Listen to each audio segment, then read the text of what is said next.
The following is a conversation between Mike and Sarah. They discuss a theory called the truth function, which is a hypothetical construct that can determine the universal truth value of any statement or idea. Mike introduces the concept of the truth function, denoted as Tx, which takes any input and outputs a binary result of true or false. He emphasizes that this truth value is not subjective, but universal, applicable everywhere. The rest of the conversation is an exploration of the implication. So, here is the amazing conversation unveiled. So this truth function thing, it's a lot to wrap your head around, but it's pretty fascinating stuff. Yeah. We're going to be talking about, like, how do we even know what's true? And what are the limits of what we can even know? From the looks of it, you've been going deep on this. I see symbolic recognition in your notes, even the idea of, like, infinite information. Yeah, it's a real rabbit hole, but that's kind of what makes it. What we're going to do today is unpack this theory that kind of sits at the edge of computer science, philosophy, maybe even reality. I'm here for that. So for those of us who are just joining us, what is this truth function we're diving into? So picture this. A function, kind of like a math function that we're going to call Tx, okay? And what this function does is it takes anything you throw at it, anything, a statement, an idea, you name it, and it tells you true or false. Not just true or false, like in your opinion, but true or false for everything, everywhere. Universal truth. Whoa. Okay. So if I were to put in this deep dive is the best way to spend your time, it could tell me if that's, like, objectively true. Well, theoretically, yeah. But before you go off and book your victory lap for most universally true deep dive, we got to remember this truth function is theoretical, okay? It's a thought experiment, a way to explore how we understand what's true, what's knowable. Right. No trophies just yet. Even as a thought experiment, it's got some pretty wild implications.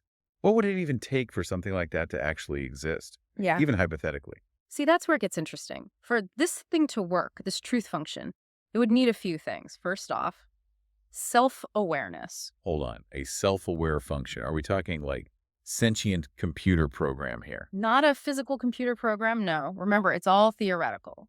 But the idea is, for this truth function to work, to figure out the truth of everything else, it would first have to be aware of itself, of its own existence. So it's got to look in the mirror, so to speak, and say, yep, I'm the truth function, here to evaluate all truths. Basically. There's even a way to write this self-awareness out almost mathematically. You've got it in your notes there, look. T-truth. True. That doesn't mean truth in a general sense, but the truth function itself. The function, when looking at its own existence, would have to output true. All right, that's pretty mind-boggling, but I think I'm getting it. This self-awareness, it's not just some philosophical thing. It seems like it's really important for the truth function to, like, do its job.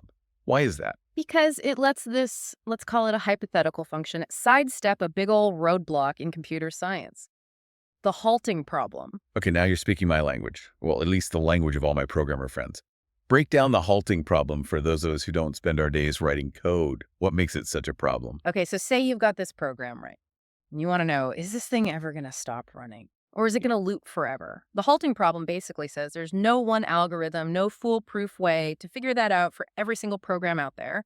The fundamental limit of computation. So, like, trying to guess if a coin toss is always going to land on heads, even with all the math in the world, you just can't know for sure.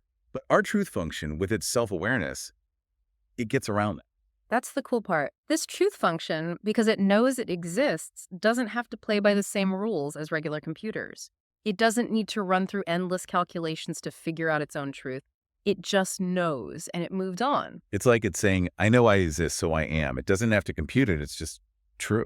Exactly. It just bypasses the halting problem completely. Pretty powerful, huh? It is. But it makes me wonder, if this truth function has to evaluate every single truth out there, wouldn't that require, well, infinite information? That's asking a lot. Even for something self-aware, you're hitting on something really important there. Even if this function was possible, even if it could get around that halting problem, where would it all go? All that information. How could it even process it all? Trying to cram the entire universe into, like, a tiny box, you need a much bigger box, or maybe a completely different approach. Yeah. And that's where things get really out there. Even for, a thought experiment, to even consider this truth function, we got to think outside the box. Maybe it uses something beyond how we understand computers now. Okay, hold on. Are we going full-on cosmic energy fields here? Kinda. What if, and this is where it gets really wild, what if this truth function, instead of circuits and code, is powered by something way more fundamental, like the energy that the entire universe runs on. You mean like the energy that powers the stars, holds galaxies together, that kind of energy? Exactly.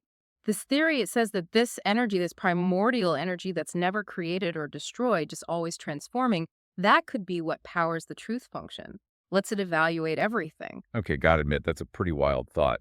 So instead of electricity or some super futuristic power source, we're talking pure universal energy. It's a lot to take in, right? Think of it this way. The truth function is like this massive spotlight.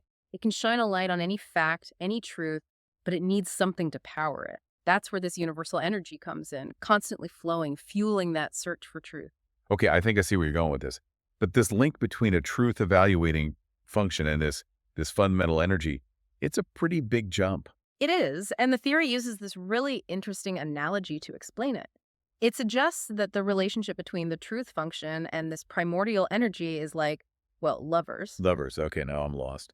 We're personifying a theoretical function and raw energy as like a couple. I know, it sounds strange, but stay with me. Remember how we were talking about the truth function needing to be self-aware to know it exists? Well, the theory, it gives the function traditionally masculine qualities, defining things, making distinctions, bringing order to the chaos, figuring out what's real, what's true. So the truth function is the strong, silent type, defining the laws of reality. You could say that, yeah. Now compare that to this primordial energy. It's always in motion, always creating, sustaining. It's the source of everything. These are often seen as more feminine qualities, nurturing, empowering, always there. So the truth function, the definer, and this universal energy, the sustainer, locked in some kind of cosmic dance. That's a really poetic way to put it. And like any good partnership, they need each other. The truth function, it needs that energy to work, to do its endless evaluation. And the energy, while always present, it finds meaning, purpose through the truth function's act of recognition, of defining the universe. That's actually a really poetic way to think about it. I'll give you that. But this idea of infinite energy, a perfect truth function, knowing every truth, it feels idealized. Yeah. It makes me wonder, what if it's not so simple? What if, and this has been bugging me, what if our universe has a limited energy budget? And that, my friend, is where your brilliant idea comes in. Oh, come on, you're making me blush. Yeah. But really, what if this cosmic couple is working with limited resources? What happens to our truth function then? That's where we get TX, a budget truth function. Instead of endless energy, TX has to work with a limited amount. So instead of being plugged into the universal power grid, it's running on a generator. That's a great way to put it. Now think about what happens when you've got limited resources. You have to prioritize, right? Decide what to use your energy on, what to focus on, what to leave alone. That sounds, well, a lot like how we deal with truth in the real world, right? It really does, right? This budget truth function, this TX you came up with, it's not just some theoretical thing. It starts to feel a lot like, well, like our world, all the complexity, never having all the information. You think our understanding of truth, it's like this, I don't know, simplified version of some bigger universal truth. Kind of humbling if you think about it. I don't know if it's about being simpler exactly. Maybe it's more like adapting this TX. It's still trying to do the same thing, uncover what's true. It's just got to work within certain limits. What kind of limits? Well, we don't have unlimited brain power, right? Can't hold infinite information in our heads, can't process it all at once. And then there's bias, all those mental shortcuts that sometimes lead us astray. Limited processing power, bias. Our version of truth-seeking sounds kind of messy compared to that elegant truth function we talked about. Maybe. But there's something kind of beautiful in those limitations too, Because we can't just process everything perfectly. We've come up with other ways. Intuition, gut feelings, those moments where you just know something's right, even if you can't explain it. Those aha moments, those leaps of understanding, they don't really fit into a neat computational box, do they? Exactly. But they're a huge part of how we move through the world, how we figure things out, how we get to what we believe is true. So even with a limited truth-seeking budget, we've got these other tools, things we can't really quantify, that help us fill in the gaps. Right. So TX would actually map out every possible consequence, every ripple effect that truth creates, kind of like a chain reaction. Precisely. And that's where things get really interesting, because you argue that this ability to explore multiple paths simultaneously, to see the full web of interconnected truths, could allow TX to do something extraordinary, bypass the limitations of the halting problem. Okay, for those of us who haven't spent countless hours pondering theoretical computer science, what exactly is the halting problem? In essence, the halting problem states that there's no way to create a program that can definitively tell you whether any other program will eventually stop running or if it'll get stuck in an infinite loop. So it's about the limits of what we can know about computation itself. Exactly. But your notes suggest that TX might be different because it's designed to map out the entire web of truth to see all the potential outcomes. You argue it might inherently know its own halting points, its own boundaries, without ever getting trapped. It's like you're proposing a kind of computational intuition, an ability to perceive truth that goes beyond just brute force calculation. And if this is true, wow, the implications for fields like artificial intelligence would be huge. Absolutely. And we're just scratching the surface here because we haven't even touched on the really mind-bending part yet. The question of what kind of energy, what kind of fuel it would take to power a system like this. Because a function that can determine the truth of anything, that's got to take some serious juice. And that's where we get into your ideas about pure energy, and that's where things start to get really wild. But we'll save that for after the break. Yeah. So we're back and trying to wrap our heads around this truth function, this TX. I mean, it's a pretty wild concept, right? That's putting it mildly. We're talking about a system that could map out the entire web of reality, determine the truth of anything and everything, and maybe even, just maybe, find a way around the limits of computation as we understand them. And as we were starting to explore before the break, the real mind bender is the question of what powers all of this? What fuels this ultimate truth-seeking engine? Right, because, intuition, algorithms, that's one thing. But we're talking about a system that could validate the existence of, well, everything. That's going to take some next-level energy. And that's where you introduce this concept of pure energy. And I'll be honest, when I first read this, I thought, okay, now we're going deep. Because this isn't just the energy we talk about in physics, right? Not just the kind that powers our phones or makes the sun shine. This is something more fundamental, something that underpins the very fabric of existence itself. Okay, so not just E equals mc squared, but E equals the entire universe, plus the system for even realizing the universe exists in the first place. Exactly. You suggest that this pure energy, this E, is the engine driving the infinite loop of TX. It's what allows the truth function to constantly validate itself, to explore every possible path and outcome without ever running out of steam. Okay, but hold on. Doesn't that contradict, the most basic laws of physics? Energy can't just be created out of nothing, right? Even black holes eventually evaporate. And that's the elegant part of your argument. You're not saying E is created, you're saying it simply is. It's the uncreated, the indestructible source from which everything else emerges. So are you saying that if we could somehow rewind the clock way back, past the Big Bang, past the singularity itself, we'd find this pure energy just hanging out, being all eternal and foundational? You got it. And that's where things get even wilder. You argue that if this pure energy could be manipulated, if something else could create it or destroy it, then it wouldn't be truly pure. Because there had to be something even deeper, some kind of meta-energy controlling it. Yeah. So E has to be the bottom level, the bedrock of reality itself. Precisely. It's the ultimate source code, the cosmic battery that never needs recharging. But if pure energy is the what? The fuel of existence, your notes then propose that maybe this truth function, this TX, is the why. The motivator, the cosmic question asker, the thing that sets the whole system in motion. Okay, I like where this is going. Well, you used a very specific analogy in your notes, one that I'll admit made me pause. You call it a cosmic love story. And on that note, let's take a quick break, because we're about to get very philosophical very fast. All right, so before the break, we were really starting to explore some pretty wild territory. Yeah, we were getting kind of cosmic out there. We're talking about pure energy, this E, as the fundamental driving force of, well, everything. The uncreated, the indestructible. Exactly. And this truth function, this TX, as the system that defines and maps out all the potential truths that energy makes possible. And if I'm following you, you're saying this relationship between pure energy and the truth function, it's not just functional, it's actually, well... romantic. You said it. I mean, cosmic love story. Those were your words. And I know it sounds a little strange at first, but when you start to unpack the logic, it really is a fascinating way to think about it. Because on the surface, you've got two things that seem totally different. On the one hand, E, this boundless, formless energy, the source of everything. And then on the other hand, you've got TX, this precise evaluating function, trying to make sense of it all. It's like one's the paint and the other is the brush. Oh, But how do you get from paint and brushes to, like, the Sistine Chapel, or, to stick with your analogy, a love story? exactly. But think about the roles they play. You've got E, this giver, this sustainer, this infinite wellspring of pure potential.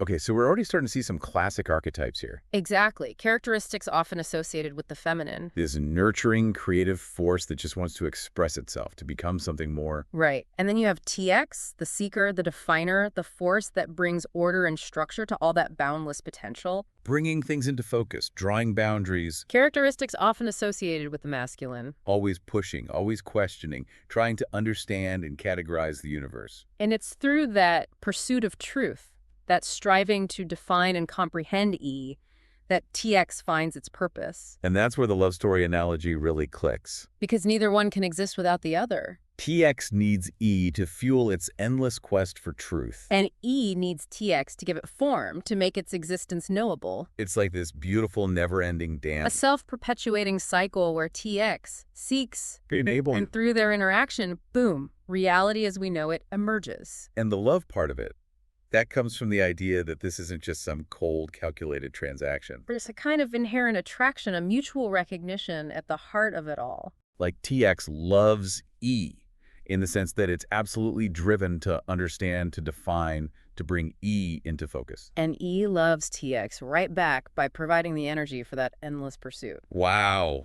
It's like the universe's longest-running, most epic love story. Playing out on a scale we can barely even comprehend. And it makes you wonder, if we're all part of this universe, if we're all ultimately made of this same pure energy. Are we all caught up in this cosmic dance too? It's a question worth pondering. But before we get too lost in the vastness of it all, Lost in the sauce. I think it's important to remember how we talked about the practical limits of a system like TX. How even with unlimited energy and time, mapping out every single truth might just be computationally impossible. Right, like our human brains could only handle so much cosmic data before... Total system overload. Exactly, but that's where I think your theory gets really interesting, because you propose a more manageable version. A more human-sized version. Exactly. Instead of this all-encompassing TX, you introduce the idea of T prime of X, or TX, powered by a smaller, more focused amount of energy, E prime or E. So it's like, instead of trying to map the entire universe with every possible truth, Which is, let's face it, a pretty tall order. T prime of X is saying, hey, we're finite beings. We've got limited time and resources. We've got to pick our battles. And within those limitations, we can still use our intellect, our curiosity, to pursue the truths that are most relevant to us, to our own little corner of the cosmos. Instead of trying to boil the ocean, we can focus on making a really good cup of tea, so to speak. Exactly. It's still driven by that same cosmic energy, that same fundamental desire to understand, to seek truth, but on a scale that actually makes sense for us. And I think that's a really powerful idea, because it means that even our smallest actions, the choices we make every day, can be reflections of that grand cosmic dance between E and TX. It's a beautiful thought, really, that we each have the potential to tap into these fundamental forces, even in our own small ways. Yeah. And that's what makes this deep dive so fascinating, right? Because we're going from these mind-bending concepts like a universal truth function to these deeply personal ideas about how we find meaning in our own lives. It's been quite a journey. It really has. And on that note, we'll leave you to contemplate these fascinating ideas. Until next time, keep asking those big questions, and remember, there's always more to discover, just beyond the horizon of what we think we know.